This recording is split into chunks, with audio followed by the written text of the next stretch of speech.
In 1847, a physician by the name of Semmelweis advised that all physicians wash their hands before touching a pregnant woman in order to prevent childbed fever.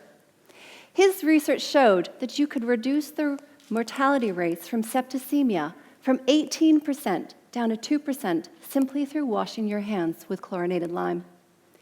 His medical colleagues refused to accept that they themselves were responsible for spreading infection. Semmelweis was ridiculed by his peers, dismissed, and the criticism and backlash broke him down, and he died in an asylum 2 weeks later from septicemia at the age of 47. What I am going to talk about today may sound as radical as hand washing sounded to a mid-19th century doctor, and yet it is equally scientific. It is the simple idea that optimizing nutrition is a safe and viable way to avoid, treat, or lessen mental illness. Nutrition matters. Poor nutrition is a significant and modifiable risk factor for the development of mental illness. According to the 2013 New Zealand Health Survey, the rates of psychiatric illnesses in children doubled over the last 5 years.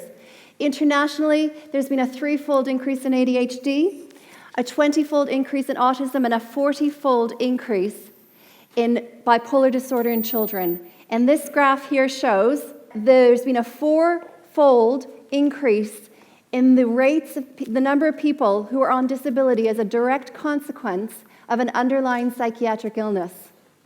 The rates of mental illness are on the rise. So how are we dealing with this problem? Currently, our healthcare system operates within a medical model.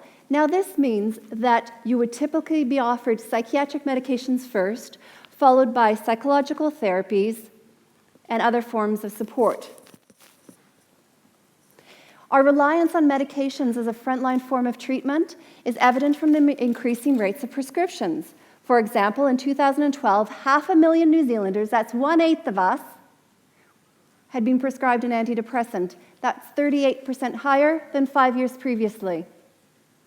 Similarly, the rates of prescriptions for antipsychotics doubled from 2006 to 2011. Given that this medical model is fairly universal across all Western societies, you would rightfully expect that it was working well. And indeed, in some cases, these treatments save lives. And I'm not here to dismiss it altogether.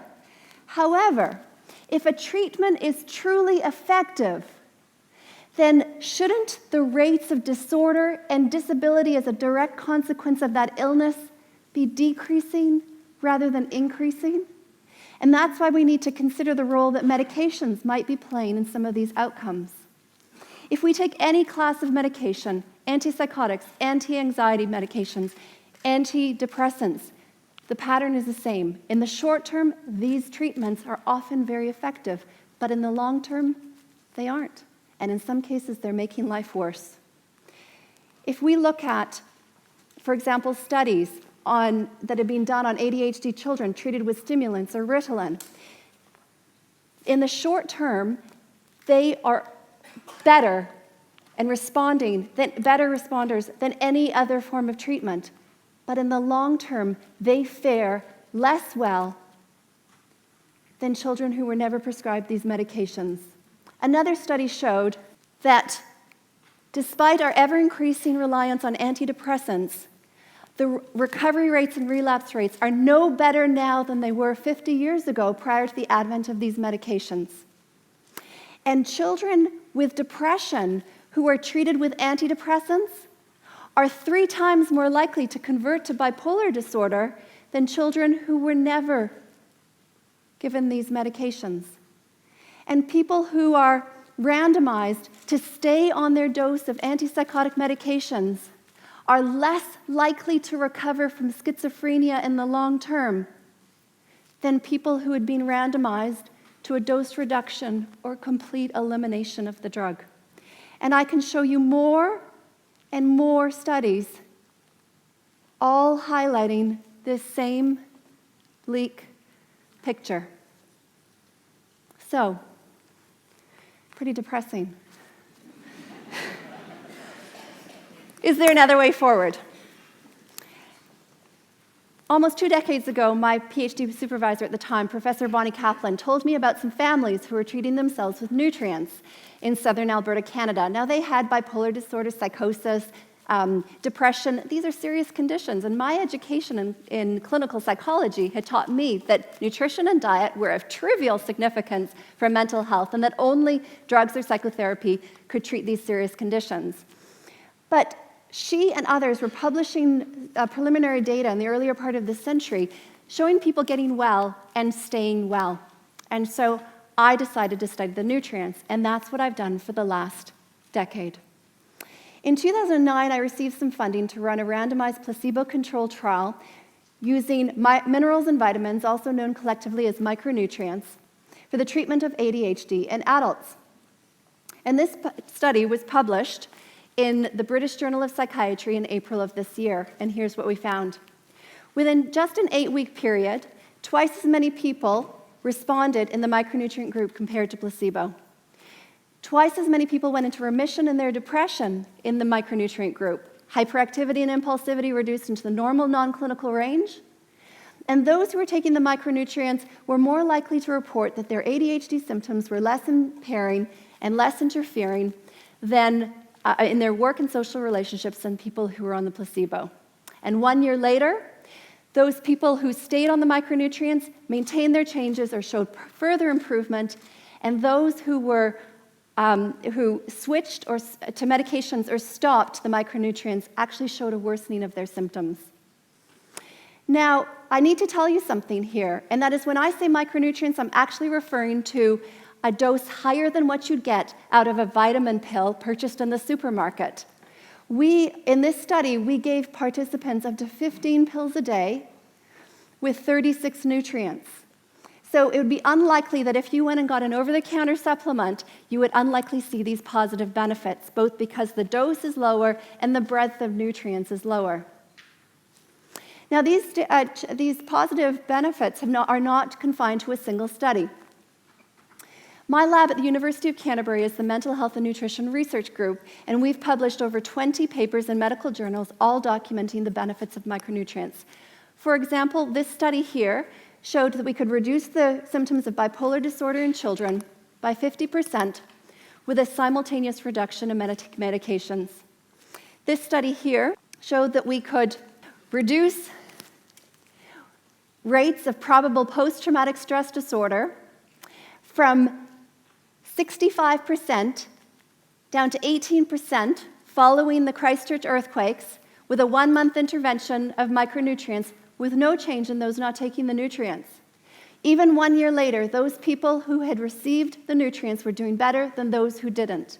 And we've just replicated these findings in collaboration with researchers at the University of Calgary following the floods of June 2013 in Alberta, Canada. To me, the message is clear that a well-nourished body and brain is better able to withstand ongoing stress and recover from illness. Giving micronutrients in appropriate doses can be an effective and inexpensive public health intervention to improve the mental health of a population following an environmental catastrophe. In my 20-year career, I have rarely seen these dramatic responses from conventional treatments. When people get well, they get well across the board, not only in the symptoms that we treated, but also in other areas like improved sleep, stabilization of mood, reduction in anxiety, and the reduction in need for cigarettes, cannabis, and alcohol. My research and those around the world have shown that 60 to 80% of people respond to micronutrients, showing just how powerful this intervention is. And internationally, there have now been 20 randomized placebo-controlled trials. This is the gold standard that we use to make clinical decisions, showing that we can reduce aggression in prisoners, slow cognitive decline in the elderly, treat depression, anxiety, stress, autism, and ADHD. And they might even be more cost-effective than current conventional treatments. This study here documented the treatment of a 10-year-old boy with psychosis. When his 6-month inpatient treatment with medications was unsuccessful, he was treated with micronutrients. Not only did the micronutrients completely eliminate his hallucinations and delusions, changes that were maintained 6 years later, but the cost of the treatment was less than 2% than the cost of the unsuccessful inpatient treatment. The cost savings alone make it imperative that our society pay attention to the wider benefits of this approach. And there is more good news. Supplementing before mental illness emerges can actually stop these problems from developing in the first place. This fantastic study looked at 81 adolescents at risk for psychosis and randomized them to receive either omega-3 fatty acids in the form of fish oils, essential nutrients for brain health, or placebo for a 12-week period. 1 year later, 5% of those who received the fish oil had converted to psychosis versus 28% of those on placebo. That represents an 80% reduction in the chances of you converting to psychosis simply through giving fish oils. I wonder if I know what some of you are thinking. I wonder if some of you are thinking, hold on, why don't I just eat better? Why don't I just tell everyone to eat better? And indeed, there are some fantastic studies that document the strong relationship between dietary patterns and mental health, although we're still in very early days of scientific investigation. We don't know who would benefit from dietary manipulation alone and who may need the additional boost from extra nutrients. But even in the last 5 years, there have been 11 epidemiological studies cross-sectionally and and longitudinally in large populations around the world, all showing the same thing. The more you eat a prudent or Mediterranean or unprocessed type of diet, the lower your risk for depression. And the more you eat the Western diet or processed food, the higher your risk for depression. I know of only one study that has not found this association, and not a single study shows that the Western diet is good for our mental health. What is the Western diet? Well, it's one that is heavily processed, high in refined grains, sugary drinks, takeaways, and low in fresh produce. And the healthy diet is one that is fresh, high in fruits and vegetables, high in fish, nuts, healthy fats, and low in processed foods. What your grandmother would recognize as food. There are still many questions remaining about the relationship between mental health and nutrition. What role do genetics play in determining who's going to respond to nutrients and who needs additional nutrients than they can get out of their diet? What role does an infected, inflamed gut play in the absorption of nutrients? It's not we are what we eat, it's we are what we absorb. And what role do medications play in determining how effective the nutrients are? Combining medications and nutrients is actually complicated, and we need more research and better understanding these interactions. But ultimately, we need to know how long these good benefits last. So with all of this data, this rich data highlighting the power of nutrition, I think we can make some individual and collective changes now. We could reconsider our current treatment approach, prioritize lifestyle factors, healthy eating, exercise, supplements when necessary, psychological treatments, and save medications for when these approaches don't work. If nutrients work, then shouldn't they be covered through our healthcare system? Take universal prevention seriously by optimizing the nutrition of those who are vulnerable. We don't wait for the heart attack to hit in order for us to modify lifestyle behaviors that we know contribute to heart disease. It should be no different with mental health. An easy way to implement universal prevention would be to have pregnant women, not pregnant women, midwives, tell pregnant women about the importance of nutrition. Nutrient-depleted mothers produce nutrient-depleted children. Nutrient-poor foods during pregnancy increase the chances that your child will have a mental health problem. Learn about the risks of cheap processed foods. As Michael Pollan stated, cheap food is an illusion. There is no such thing as cheap food. The price is paid somewhere, and if it's not paid at the cash register, then it's charged to the environment and to the public purse in the form of subsidies, and it's charged to your health. All children need to learn how to cook. All children need to know that food doesn't have to come in a packet. Schools could reflect on the content of their lunch menus.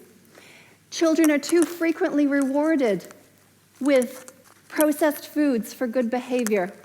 We need to reflect on whether or not this pairing intuitively makes sense. Ultimately, we have a responsibility to teach them that every time they put something in their mouths, they make a choice to eat something nourishing or something nutritionally depleted.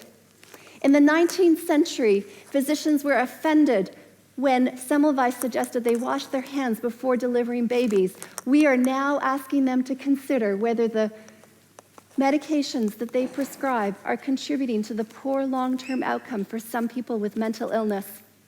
But eating well and when appropriate, additional nutrients can improve the mental health of many people.